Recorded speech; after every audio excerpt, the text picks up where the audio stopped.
Hi everyone and welcome to day 6 of our MSC World Europa cruise. Today we're docked in Valletta, which is the port for Malta. So we got up early this morning as we wanted to have a really productive day. We went straight to the Hexagon restaurant, which is the MDR really for breakfast dining, which is the first time I've been there, and it was really good. Yeah, we were supposed to go there yesterday morning, but we were too sleepy. So this morning I had my Berkshire muesli, then I had poached eggs, which I love, and some bacon and toast. I think I had a hash brown too. Yeah, I did, because the hash brown was super crispy. It was really good. Yeah, the hash browns on the ship are really good. Yeah. I just had some fruit and I had the French toast, and it looked worse than it was. It was actually really nice.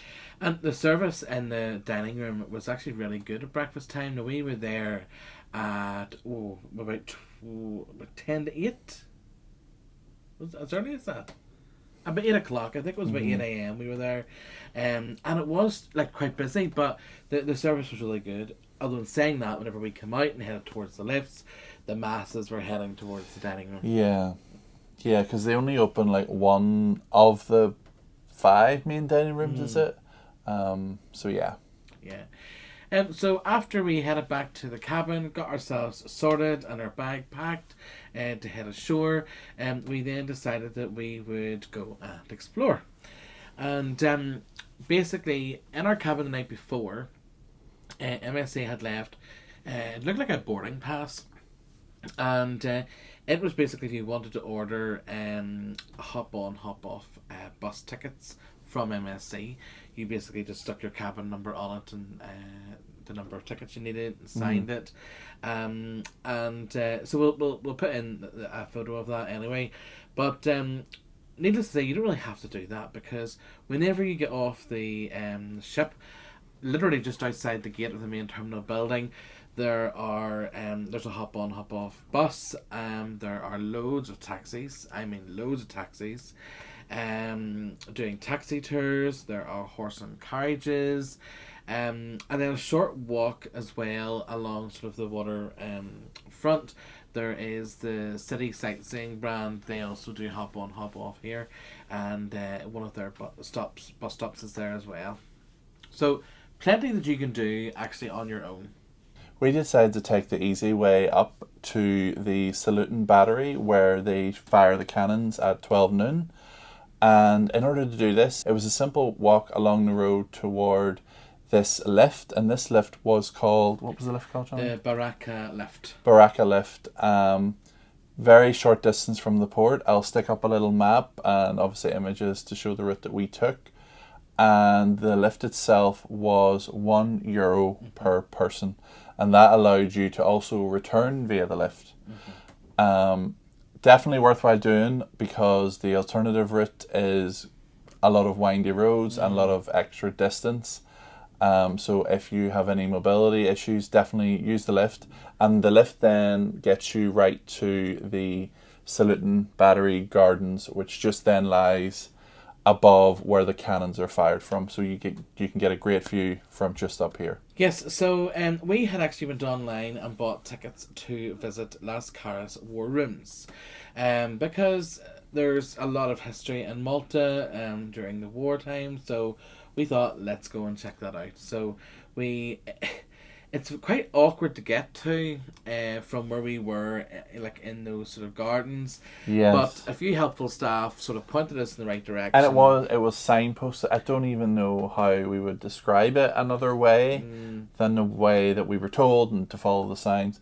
And to be honest, this tour we had booked very last minute. There was a few other museums around at this location, and we booked this, and then when we got into the reception, the lady, there was an English audio guided tour with a physical guide, and we were only 5 minutes late, and luckily we got on that tour. And the tour guide was Mike, and he was really good. He was super knowledgeable, and had quite a way with telling the stories and that he had, and it took us into different rooms. The first room was like the filter room, where all the messages and intelligence came into, and it was filtered out. So after we were in the filter room, he took us next door, and basically this was the room where all the information was fed to, in terms of if there was like an attack going on, or there was a sighting of like a fighter airplane in a certain zone. And he was talking about the little wooden blocks on the table, and what the different symbols meant and the numbers meant. It was really, really interesting, actually. And this was all to do with, obviously, during the war, the attacks that Malta faced from Sicily. Yes.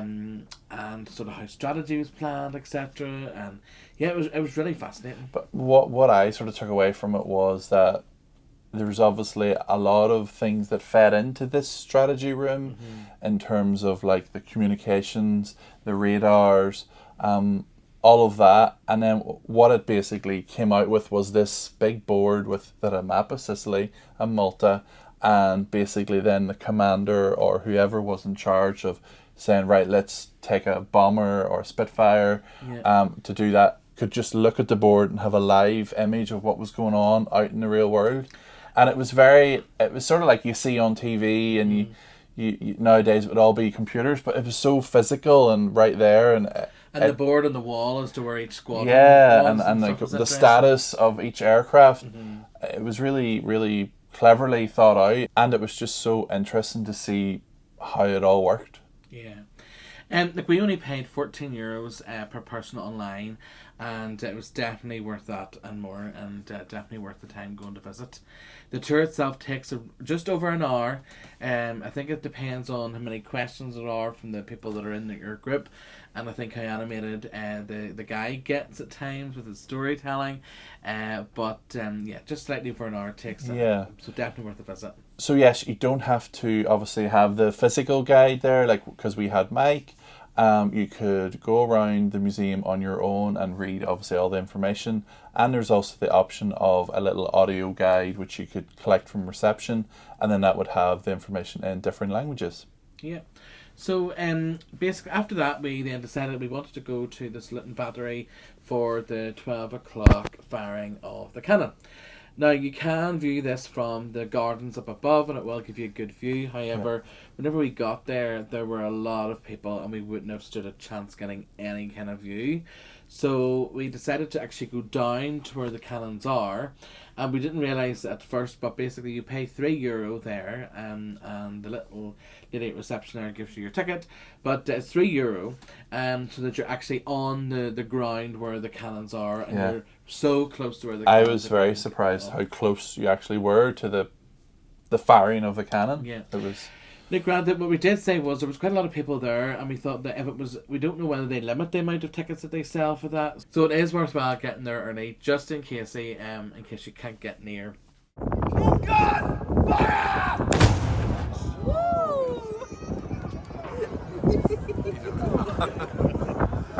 Mamma mia!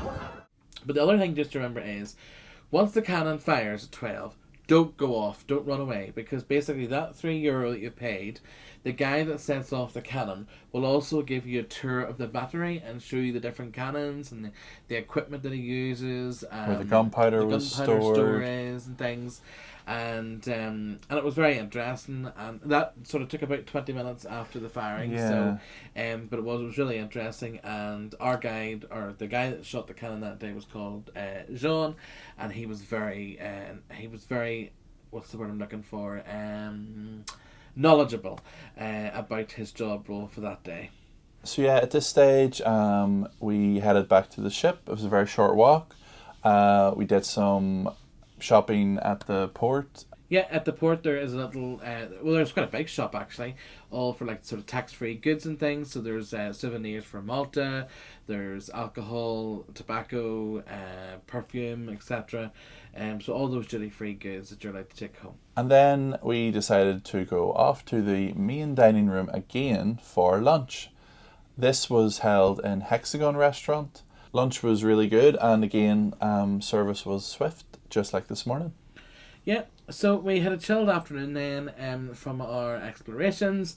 And then we were due to leave port at around 4:30. We were slightly delayed. Now, unfortunately, we didn't get footage of this, but I could hear the horn going, and I sort of thought, oh, are we leaving yet? So I went and looked out in the balcony, and we weren't moving.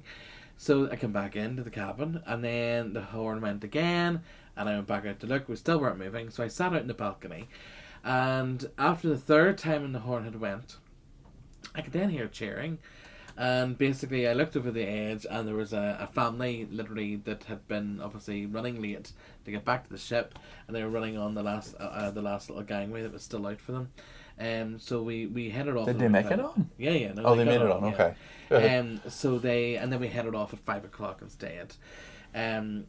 So off we are now. We're heading towards our last port, which we get off the ship in Barcelona, and tomorrow we have a day at sea. Captain did say that we were going to experience some rough winds tomorrow, and so we'll just see what happens. But it was a beautiful sail away from the port of Valletta. So for tonight's dinner, we decided to go to one of the specialty restaurants on board, and tonight's offering for us, which we'd booked, was the Butcher's Cut. This is the onboard steakhouse on MSC World Europa. So our reservation was at 6:30 for dinner. I don't think there was even one other. Oh, there was one other couple in, and then us. So it wasn't that busy, and we got seated right away, and then to enjoy our experience. Yeah. The waiter was super nice. Yeah. He got us our drinks, and then showed us the menu and explained the menu to us, and we went for the dining experience. It was called. So it was sort of like you pick 3 courses for €47, and basically starter, main course, and dessert then. And for those that know us, I do like my steaks. Will isn't a huge fan, so it's often easy to please Will when it comes to going to steakhouses. Yeah. Just to say about the dining experience, if there's also the option to go a la carte, and for some of the items it might have been cheaper, and for some of the items put together, the dining experience would have been cheaper. But for us, the things that we wanted to eat were cheaper with the dining experience, so we went for that. So for my starter, I had the cheese tart, the goat's cheese tart. It was so good. It was really, really nice. You had... It was like a smoked tomato soup. And it came the little Philly cheese sandwich, which was super cute. And there was like a little slither of cream in it as well. It looked really nice. Then for the main, we both decided to go for steak. So Will went for the filet mignon, and I went for a New York sirloin. Yes. And I like my steak well done, to the point where, you burn it, and then, you stick it back in and burn it again. And they really achieved that for me, which was super. And you like yours medium to well.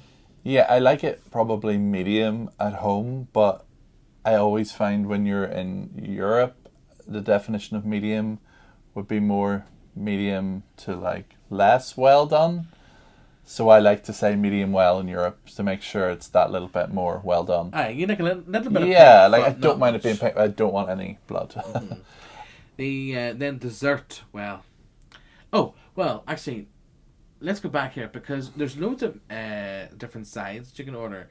We actually ordered mashed chips and onion rings, but you can't get like cauliflower, sprouts, asparagus, but we just sort of settled with onion rings and that. And you don't need to order sauce or anything, because they do bring you 4 little individual ramekins of sauce then to use.